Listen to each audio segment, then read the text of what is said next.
Lahat. So live po tayo ngayon sa paggawa ng mating art ng fence concrete post molder na 4x4 by 7 feet. Ayun. So kung nakikita ninyo yan dyan.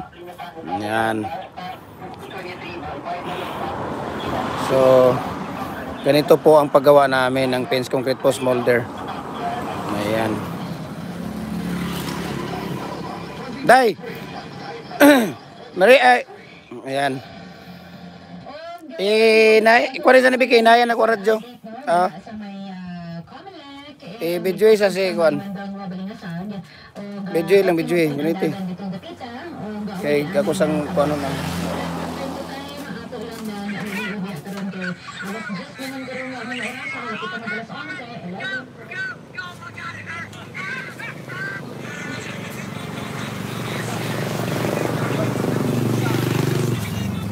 So ganito po ang paggawa natin mga idol ng fence concrete post molder, no? Ayan.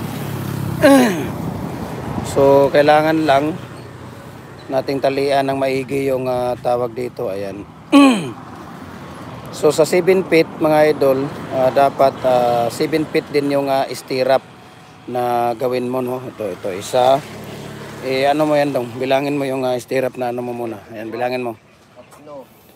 4, 5, 6, 7. Ayan, pang 7 yung diamond natin kasi ito ang ibabaon natin. So hindi na kailangan na mayroon pang nakalawit. Ayan, oh. Kasi ito ang lagayan ng ano eh.